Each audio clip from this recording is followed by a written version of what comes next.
Hello everyone and welcome back to a fucking interview with me, Coach Mozingo of A Fucking Firm Life Coaching. You can follow me on all social media platforms at Coach Mozingo, and the life coaching platform is A Fucking Firm. That's AFKNFIRM. That's on Twitter, Instagram, TikTok, all of that. This video was powered by Well Made Studios. Tap in by Sheff Design Co. Hello everyone and welcome back to a fucking interview with me, Coach Mozingo of A Fucking Firm Life Coaching. I have the honor and pleasure of having one of the most talented songwriters, musical artists, bomb makeup artists, just true inspiration to me, and I know a host of other artists. The Celeste Moonchild. Drop some hearts or claps in the live. I am so excited to have you here. You blushing. Yep. Oh, goodness. Thank you so much. Thank you for having me. Thanks for having me. I'm just excited. Is anybody else in awe? Can y'all just tell? Like, just look at the material. I feel like Will and Jada. Look at this. Well made. Yes, well made. Yes. So y'all know we about to get into some of these questions just about mental health and being an artist and being a creative.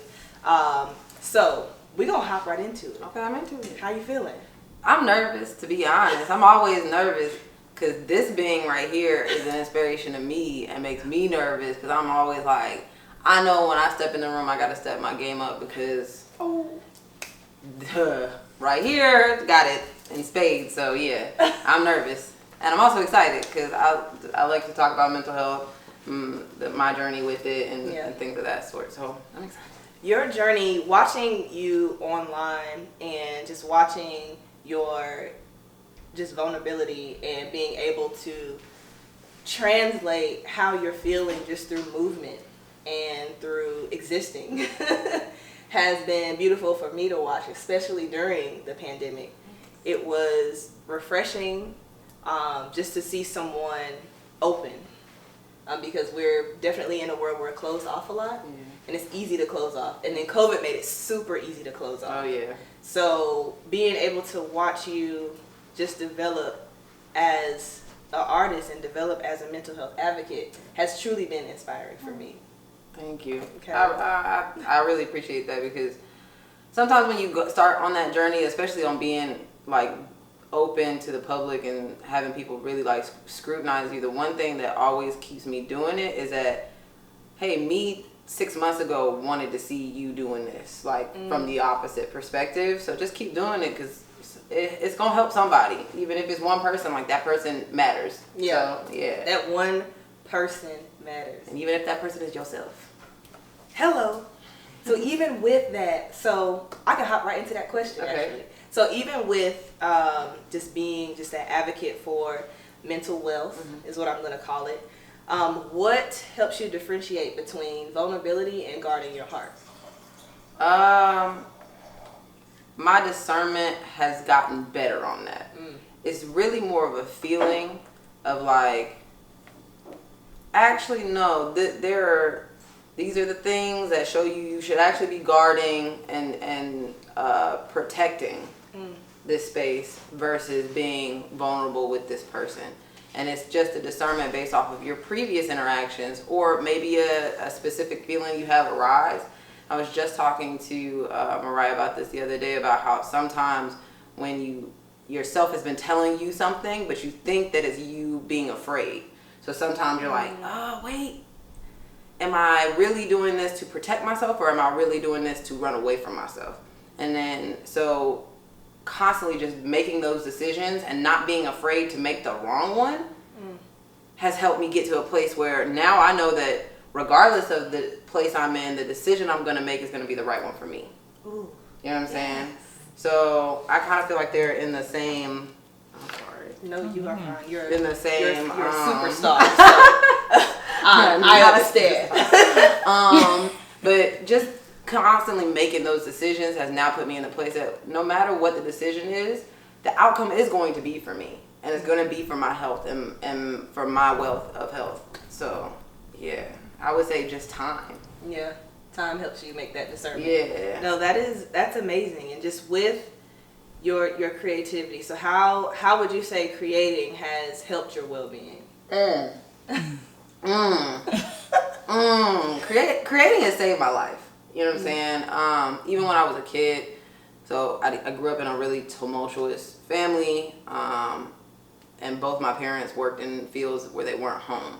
So it was a lot of neglect going on in the house, and I didn't talk to most people. I didn't have friends. I was taking care of my little sister and going to school and not doing a good job at that either.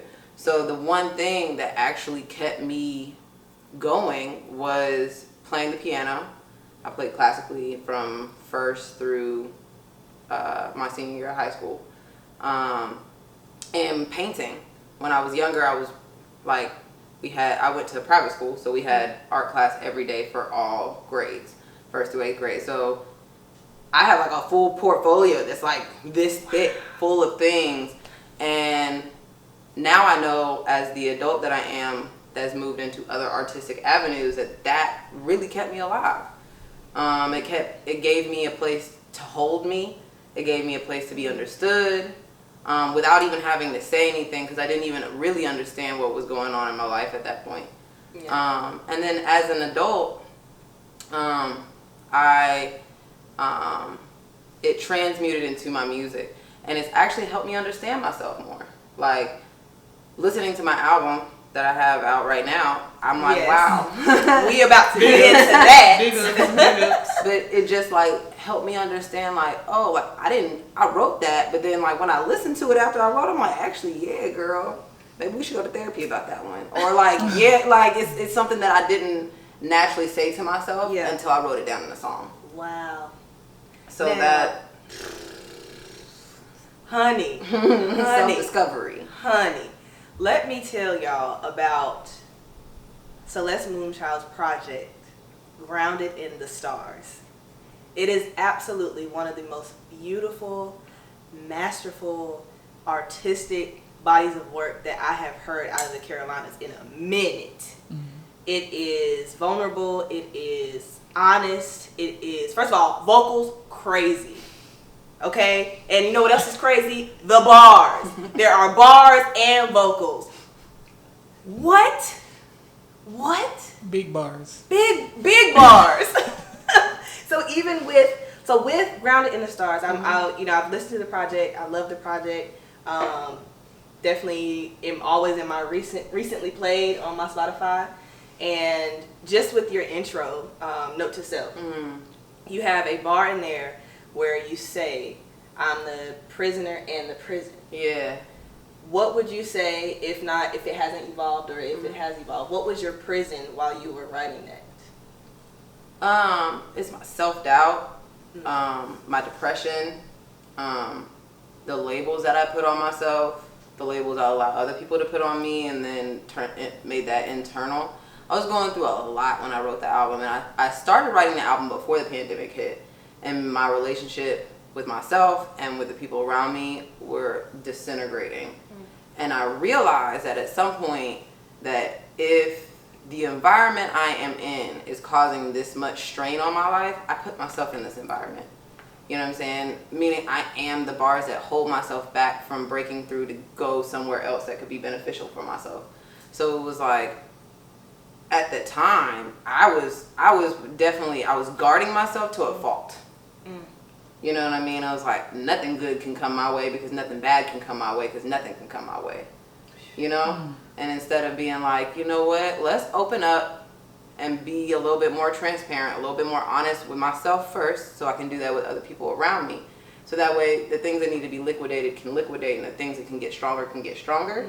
You know what I'm saying? You put the bars up in between everything, and you can't make anything stronger if you continue to do that with that space. But you also have to open up yourself for the other things to dissolve if they have to. Yes. Which fade is away. Fall off. You know? Fall off. You know? And I don't like, you know, let's burn the bridges. Because if the bridges have to be burnt, I'd much rather let's build another one later on down the road. If it has to be built, it could be a better, stronger bridge. But if I don't burn this one down, I'm still trying to walk across this rickety bridge to get to you. Yeah.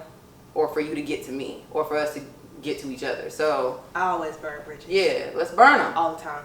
I don't need any bridge. I don't need a bridge. Burn the bridge. I'll swim. Yeah. No, I can't. No, but the thing is, it's like if you must swim to me because this bridge has to get burnt, I'd rather do that. That's strong. You know what I'm saying? Because that encompasses the desire. Yeah, exactly. And that's what a lot of relationships, friendships included, family ships, that desire to have a connection with the person. Because like I think we're all in a similar space as far as like solidifying what relationship means to us. And I am learning like what friendship means to me, what sisterhood means to me, because I will credit you for this. I was able to learn what sisterhood meant through our interaction. You've always allowed me to be as like closed off and open as I need to be. You don't put like pressure on me to do a lot of things, and you welcomed your home to me and you fed me. So that's a way to keep me. You know, I do like to feed folks. You know, that's a Make way. some good butter. Okay. Okay, and I will. You know, I use them on some wings. Yeah, I make some buffalo sauce now. Yeah, I make buffalo sauce now, and greens. Ooh, girl. She threw me an infused birthday dinner with your butter on my 27th birthday. I remember. Yeah, I remember. Yeah. Right. Yeah. Shameless plug. Right. Shameless plug. With the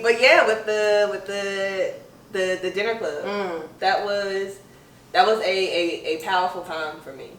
And being able to be around women who were very much so accepting and learning who they were. Yeah. Allowed me to also learn who I was. So thank you. Thank you for being just exactly who you are. Because it's exactly like what you needed to be, and it helps you become like this force that is so amazing. Like I cannot give you your flowers enough. You always do though. That is something that I've always you know, when you meet somebody and you like, actually that quality right there, that has to be in all my friends from now on. Ooh. You know what I'm saying? And Ashley is one of those people. You are one of those people that you are always giving thanks. You are always being grateful, and not just for what's being thrown your way, but for just being able to exist in general. And for me to be able to exist in that energy where I feel loved regardless. I can step into a place and I see you. You gave me that birthday card. You know what I'm saying? I was like, I didn't even know Ashley knows my birthday. That's how much. And it's like that quality in you is something that since I've met you has been an integral part of, like, even when I'm having weird space with my friends, I can articulate, hey, the thing that makes me feel weird is that I don't think you're thankful enough for me. You know what I'm saying? And I tell you all the time how thankful I am. You brought that to my life. You really did, and helped me understand that it was something that I needed to be vocal about, and two, that it was something that I needed and that I love, to be able to give and receive flowers. You know what I mean? Absolutely. And so, like, I can praise you all day. I talk about you all the time. I do. I'm like, yo, like, that's. Thank you. You really are a light to me, especially. And when you started doing the fucking firm stuff, I was really like, that's how I need somebody to talk to me. You know what I'm saying? That's how I need somebody to talk to me. Because I was not getting it. Be straight up. Tell me. Help me. Like that's how I felt about it. And I was like, yeah. And I was like, you know, that's it. That's exact. And it wasn't, I didn't feel like it wasn't aggressive. It wasn't mean. It was just straightforward and very like, look me in my eye and let me tell you how I feel. And that's, and I appreciate you. Thank you. Thank you. Oh my gosh. Everybody grab a glass. Right, you know, to self-awareness, self-compassion, Self-compassion. self-assurance.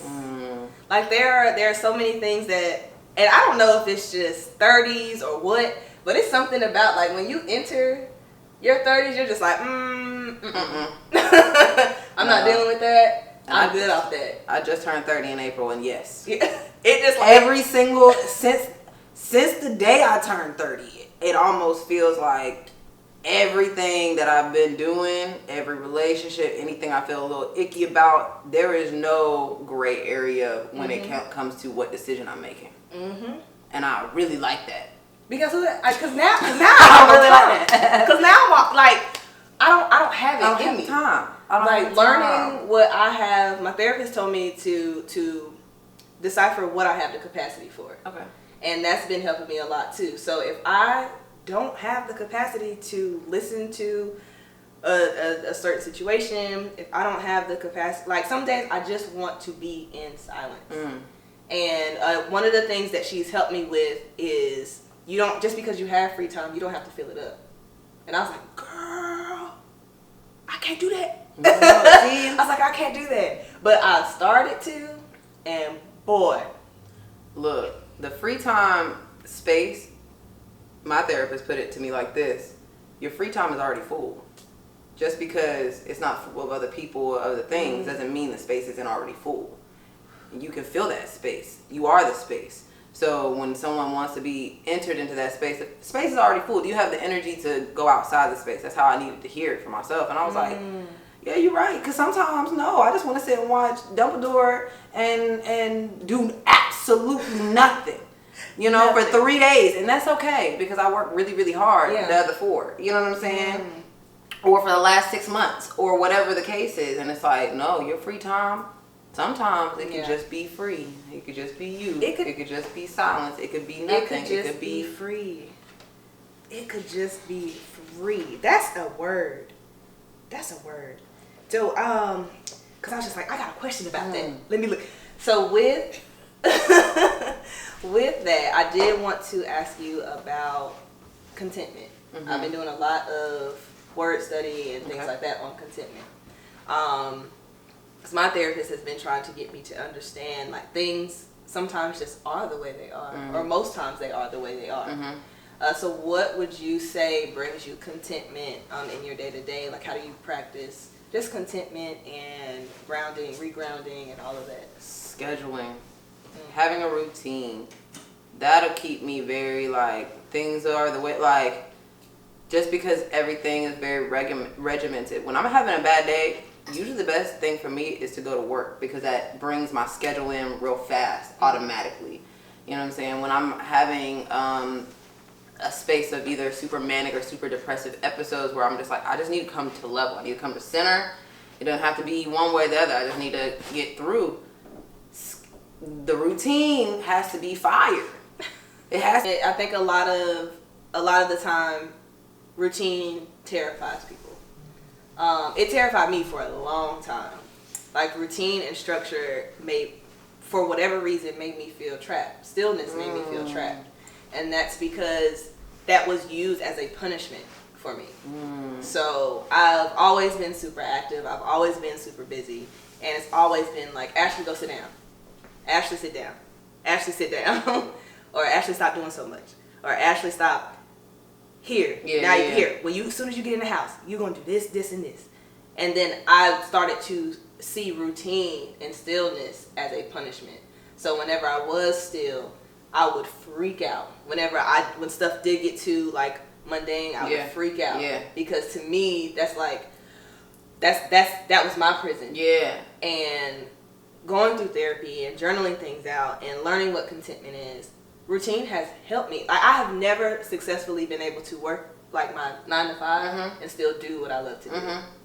I completely exhaust myself because I freak out because I gotta go to work. I gotta get this done. I got 70 tasks to do today, and I'm just overwhelmed. So by the time the end of my work day gets here, I don't have anything left for the things I love. But that's not routine. What's that? That is Put me on game. That is overloading yourself with all the things you have to do. If you're sitting there thinking, I gotta go to work for my 8 hours and then I got 70 things to do on this list, I didn't set the routine for the day.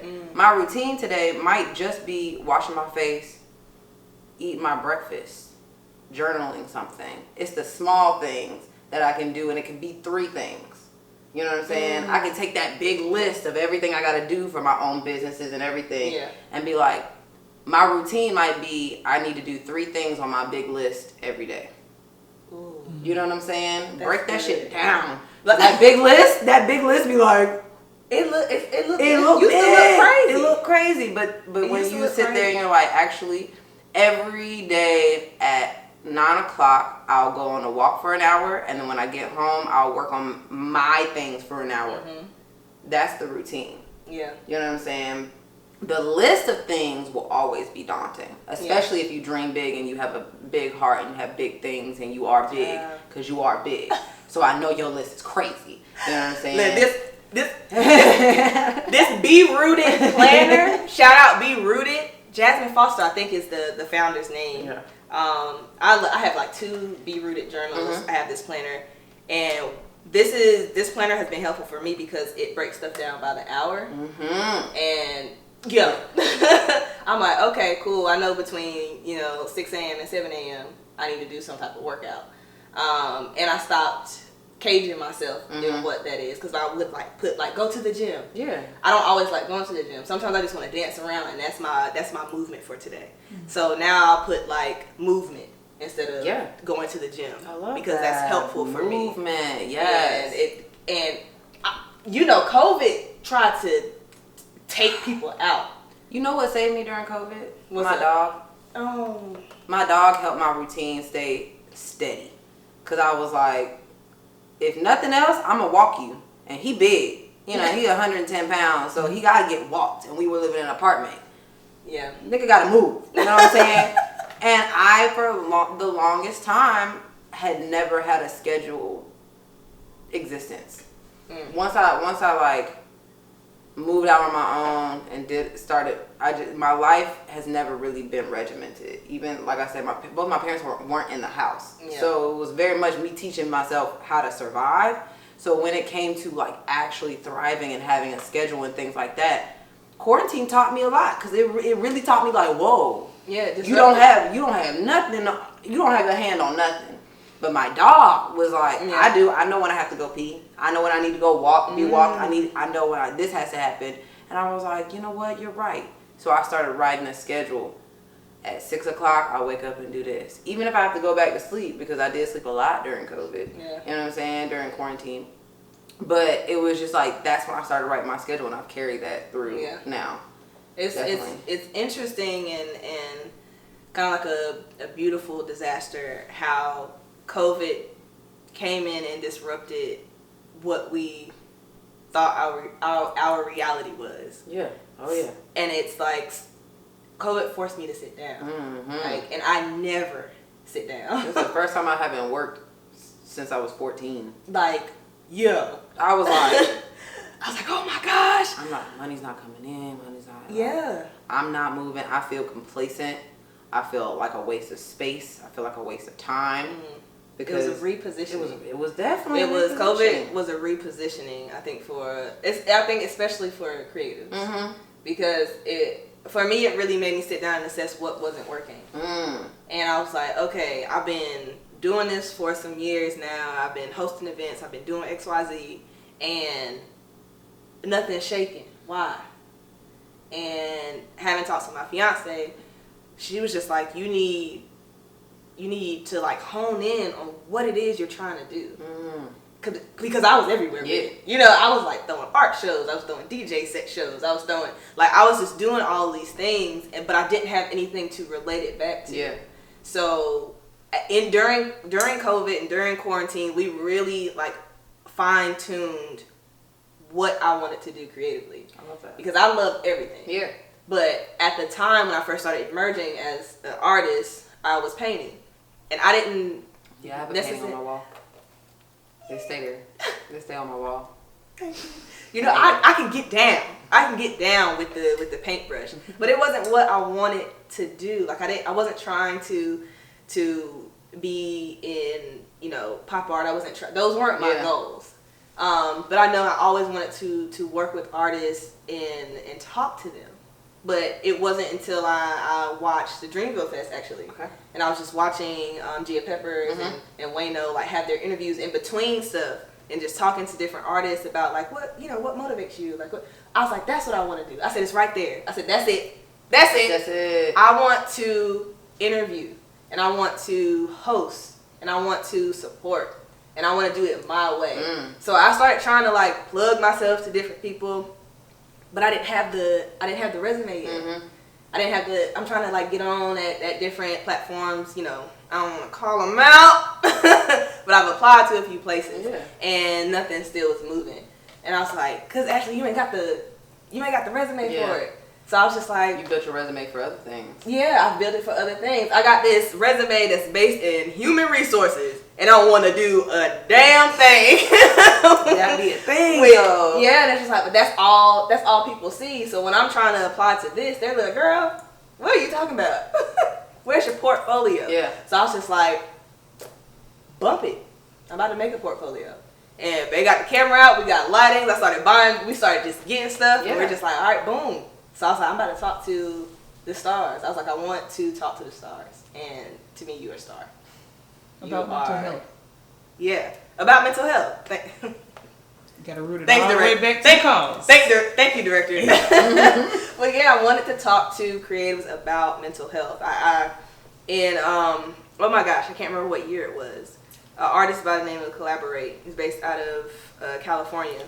He had a show at Neighborhood Theater, and I was like, I'm gonna just go up and talk to him and ask him about mental health. Yeah. And to my surprise, he was just like, yeah, sure. Yeah. So I got to talking to him about like what recenters you, and it was just like, and that was my first glimpse or piece that I was able to grab, and that was on my blog from back when it was Fifth Emissary. So I was like, this is what I want to do. This is how I want to do it, and we got it done.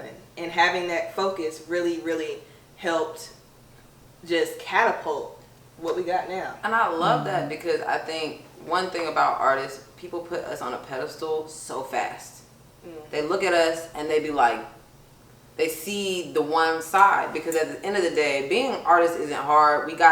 By the time you see me, I done gone through a lot to get here already. So then on top of that, a lot of times, especially with social media being as independent artists being our main form of marketing, it's like sometimes people do feel like they have to look perfect on here for people to see them. And I by no means want to look perfect, but I do want to give you a full rounded image of who I am, which is also really hard to do on Instagram because people see what they want to see when they want to see it. And I realized, I said at some point, I just have to be transparent. It doesn't even have to be some long drawn out thing.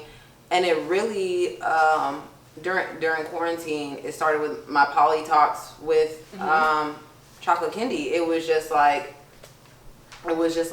at that point, I myself have been going through a lot of issues with polyamory, and like I have atypical major depression, and like with that leading into different relationships, I was like, I need to talk about this because I didn't have anyone to watch about this.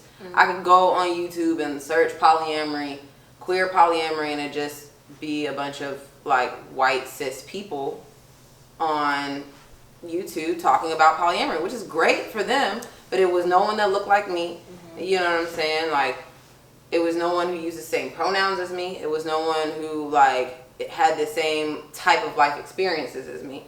And so like when you said you wanted to do this podcast about mental health, I said, oh yeah, count me in, because I am definitely an advocate for talking about the bad spaces too, because I need people to know that like, yo, it's not all sugar and sweet over here. There's things that had to go down to get here.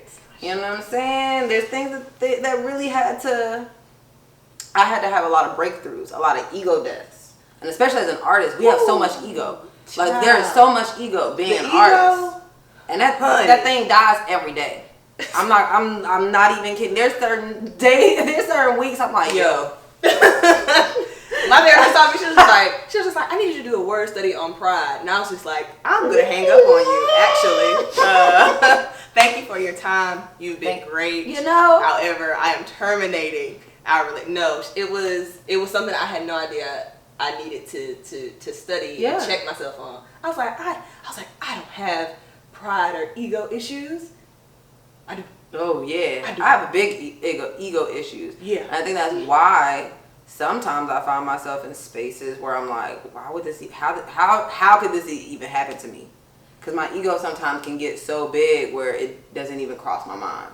Mm-hmm. And that's for me as an artist, where it was like, especially as Black people, we go through a lot already. So then when we think about things, it's like, oh, but I went through this, so that's not really a big thing. And it's like, no, at every turn, when your ego get too big, you need to check it, regardless of what you've been through in the past or whatever.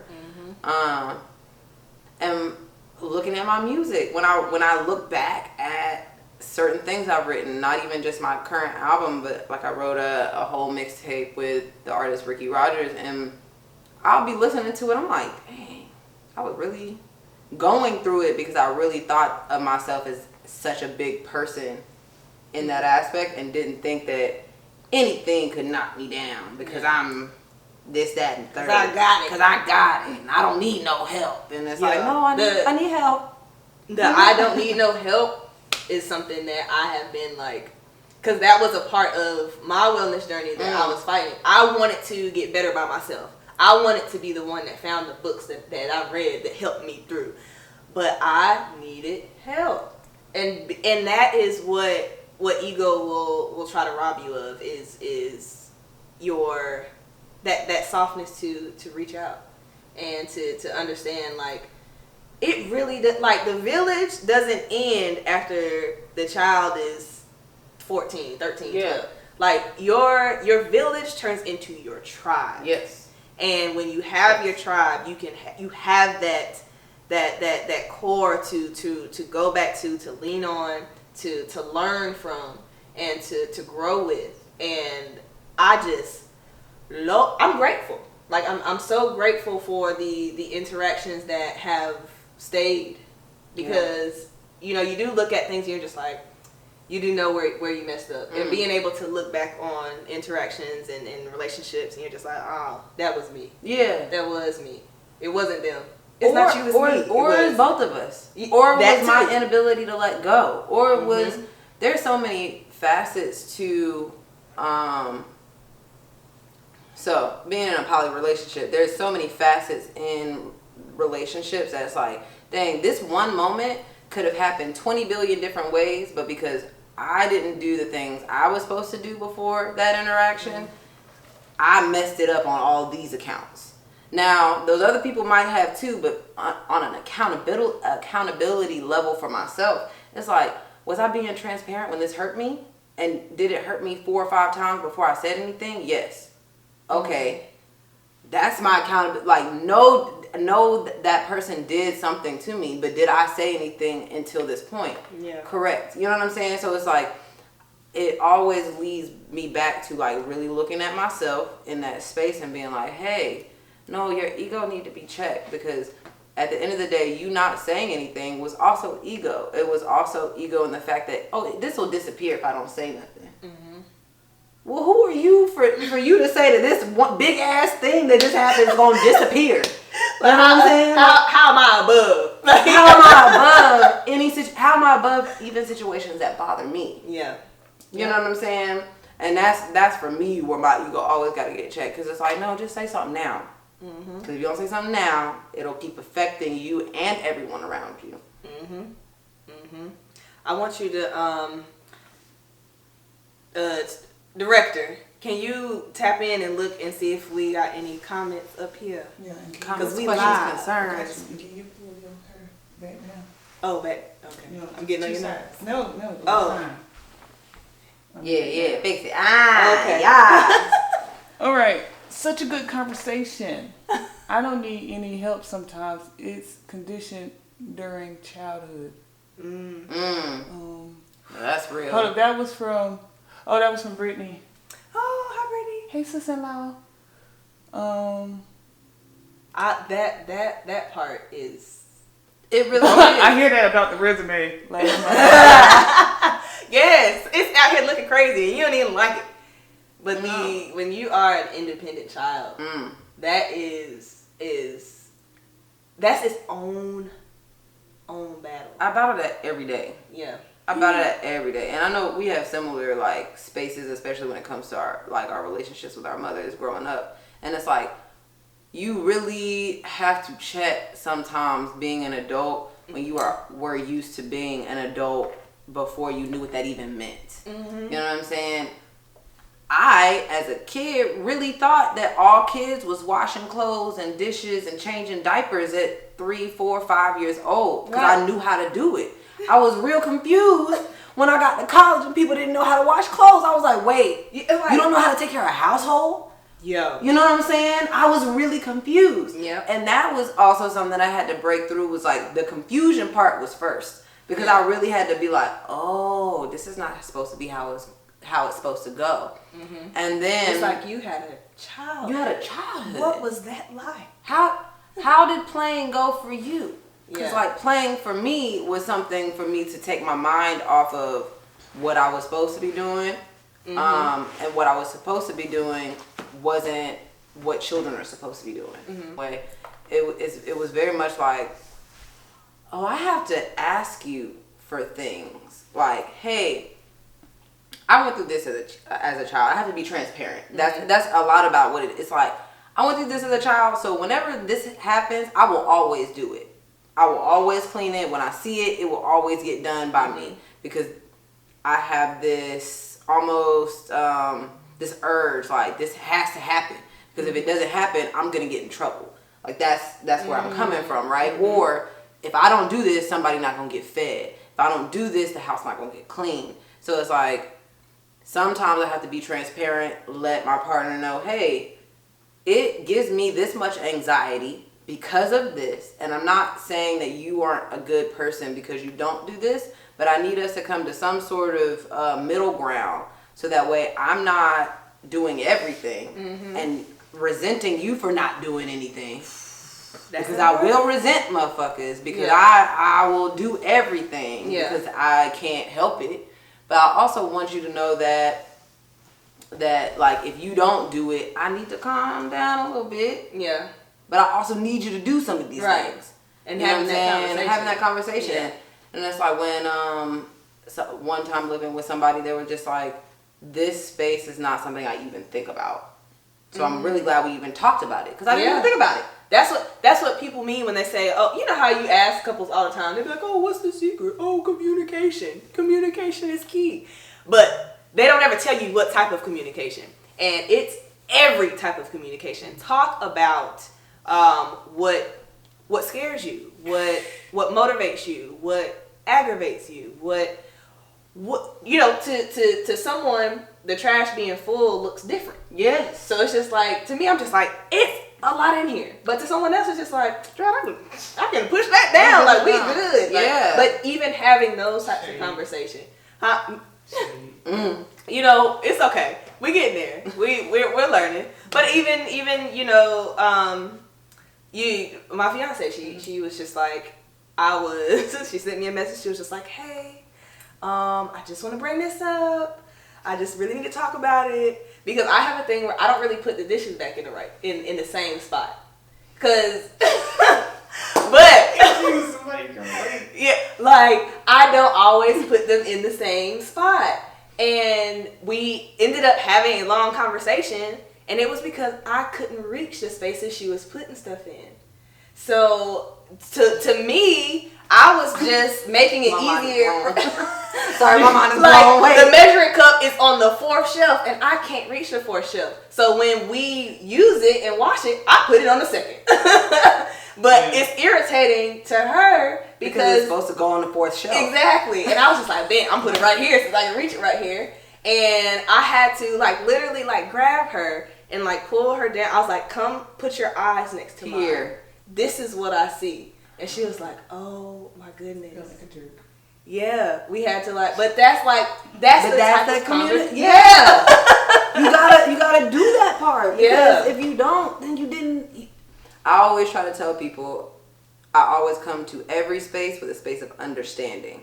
I'm trying to understand where you're coming from, because it's not right or wrong for the most part. Like when in relationships, the things that you have issues with, it's more about communication than anything. It's not who's right or wrong. It's really like, do you understand where I'm coming from? Mm-hmm.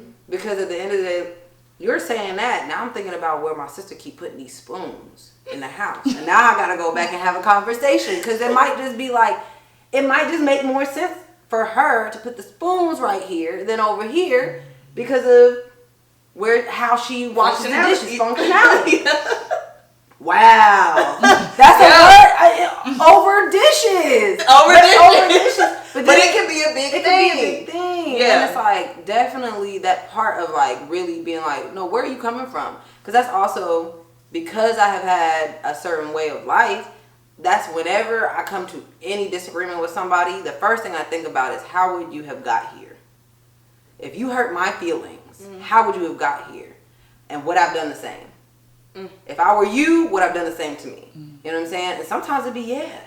Which is why, like with friends and with spaces like that, I have to come to a space like, you know what? If this was the same space and the roles were reversed, we were just having a podcast about conflict resolution on my Poly podcast, and it was like our guest was like role play.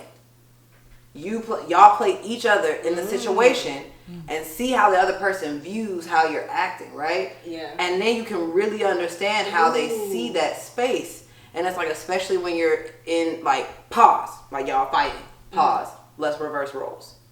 Immediately. Then, all of a sudden, it's like, dang. If I felt like you did, I'd be doing the same thing. Now, I can come to it and be like, hey, I know that you were saying this because you felt this way, right? Yeah. Or you might have felt this way. Can we sit here and talk about it so I can understand exactly where you're coming from and we can resolve it? You know what I mean? I always want to come to a resolution at the end of it. You know what I'm saying? Which is why 30 has been really weird because the resolution has been cutting people off, and I don't do well. Yeah. With that's been hard. The withdrawal process. You're just like, this person isn't really growing with me or for themselves, and it's not a bad thing because everybody has their journey, right? Everybody moves. There's no pace. There's no timeline. Everybody gets to where they're gonna get, how they're gonna get there. Nothing is linear. So it's just like, but being with you or being next to you or interacting with you is harming me. Like, and it's not that I don't love you. And that was a part of my ego that I was checking, my pride. I was just like, what I wanted for you, you didn't do. You didn't chase. You didn't go after. So I'm upset. And that's my ego being upset with. That's judgment, right? So now I can just genuinely love people without judging them because I feel like you should be doing this, or I helped you with this, so why are you still in that same place? You know? And it's a big old pill to swallow, because you're just like, because that you're just like, I did all this for you. Like, why? And the why could be like, I know you did all that for me, but all this other stuff that I didn't even know was going on is going on. Or it has nothing to do with you. That be the piece. And that be the piece. It has nothing to do with you. When I was writing my album, it's really funny because a lot of my songs on my album were originally written for different meanings, and the song changed in the middle of the song. So like Grounded in the Stars was originally about a relationship, and when you listen, or when I listen to it now, I know that first part is about a relationship, but the rest of the song is about being Black in America, right? So, but that cut me off my rope and drag my feet through the sand, weigh out my humanity with stars in your hands. That was a relationship. That was me looking at my partner and being like, just let me go. Drag my feet through the sand so I can get to the water and be washed clean of this situation. Cut me off this rope. You know what I'm saying? Big birds. Like, yo! Big birds. But when I said that, I meant it. And then when we had a conversation later about it, I was like, I really felt like you was just dangling me. And they were like, I didn't know you didn't want to be here anymore. we were in a space where we were just not communicating, being transparent, and it took me to write the song and then look back at the lyrics and be like, wow. And then as I do, I look at the meaning and I'm like, actually, there's like a triple meaning here. So I'm going to actually pick the meaning that I have a biggest heart for right now and finish the song. And the space was definitely growing up in the Deep South. So I finished writing the song based off of that. But when I say grounded in the stars, stars are the people around me.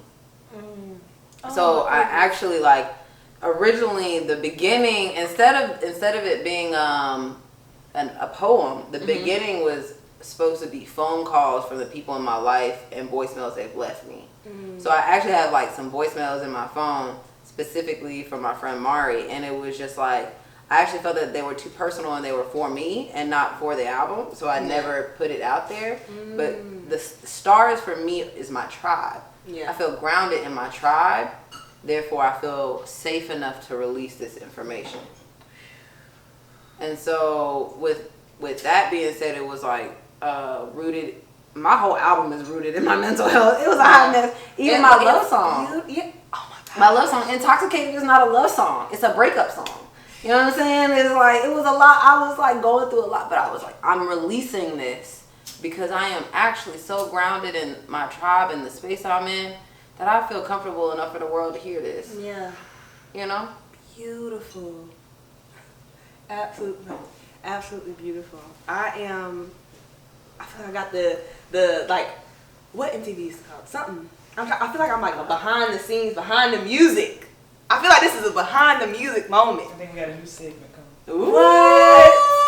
I'm so excited. I want to make sure, we give an opportunity for everyone to get your social media handles, know, what you have next. I know you're coming off of the Grounded in the Stars tour. Yeah. Self-managed because boss, but we, get these coins together. I'm getting these coins together. So give everybody your socials and that one. That one right there? That one. Okay. Well, I'm Celeste Moonchild. Celeste_Moonchild on basically all handles. My music, my album, Grounded in the Stars, is out on all streaming platforms. Celeste Moonchild, CELESTE. I'm coming up with some new stuff for y'all. My last show is based in Charlotte this Tuesday. And yeah, y'all be looking out for just some fun stuff, some new stuff. My Poly Talks is actually changing to a solo effort. There's some other things that will be like, you'll see over the course of the next couple of months of like some changes that I'll be having in my music and in my social life. So be on the lookout. Nude Moonchild is my nude Instagram, so I am a nude artist, and so like, if you into that, it's fun. It's fun over there. So yeah, that's me. Yes, I am. I just can't even. I know I'm gonna be full from this for a long time. Oh, me too. I'm gonna be talking about this. I'm gonna go to work like, hey y'all. I had a fucking interview with Coach Mozingo of A Fucking Firm Life Coaching. And that's AFKNFIRM. Thank y'all so much for tuning in. I'm just so grateful again. Thank you for stopping by on the Black Bowl couch with A Fucking Firm for a fucking interview with the Celeste Moonchild. Check y'all later.